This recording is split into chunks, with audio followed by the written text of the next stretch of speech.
So why do we need to work with startups? Well, the answer is fast. We have to be fast, and startups, as we well know, are very, very fast at bringing great services to market.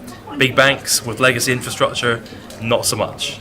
It's not necessarily a core competency of a big bank to be able to run fast. So working with startups, we are forced to embrace a different method of working, a different reality of working. So from an educational standpoint, that's business critical to us. But actually from the value standpoint, in terms of opening our minds on what's capable, what's possible, it's really exciting and also rather business critical to us as well, that we're able to partner with startups to bring services to our customers faster. And nowadays we are completely in the view that I should have an update, a new thing on my phone every 2 weeks. That's how Facebook works, for example, and that's how I expect my banking services to work. I expect new and exciting things on a regular basis. So we here at Nordea have to be able to run fast, and by partnering with startups, by working with startups, and by adopting their methodologies, we can get the great stuff to market for the customer.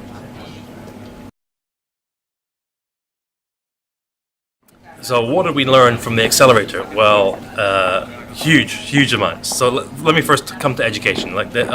We learned so much from the startups on how they run fast, how they work, the methodologies they tend to adopt, the can-do attitude, the work through the night attitude, the excitement and energy.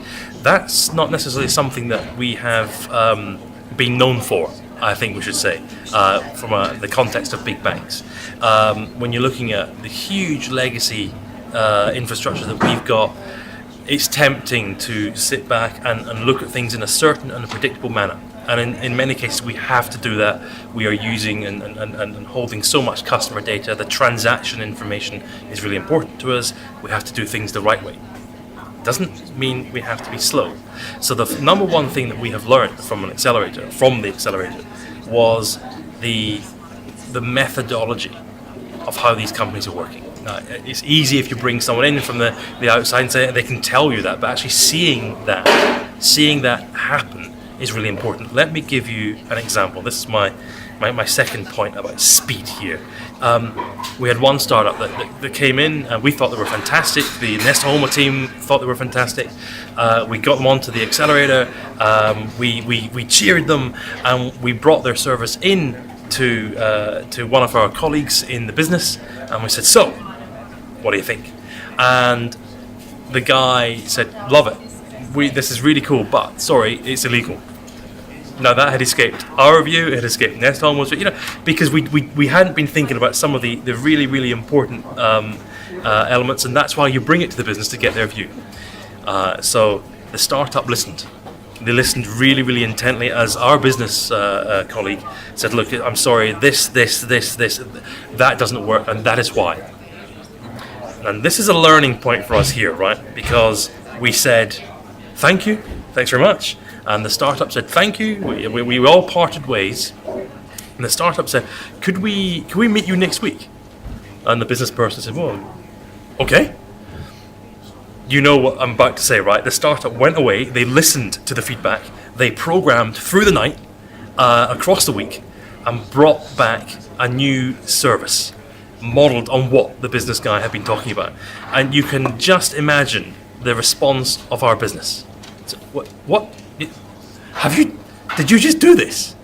And that learning, the ability for these startups to surprise and delight us, has been paramount for Nordea. So with that company in question, we're now busy working out a commercial arrangement with them, because they were able to pivot. They listened to our feedback, and that's why you do these things, right? We test and we learn. They've listened, they took our business feedback, they've changed the service, and our business people love it. Now, isn't that fantastic? Now that feedback loop is measured in months, dare I say years, in traditional IT terms.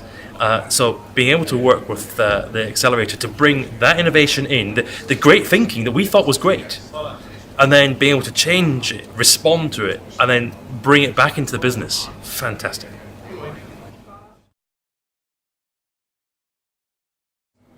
So what has changed as a result of the accelerator? Well, let me give you a commercial view. 14 companies went through the accelerator last year.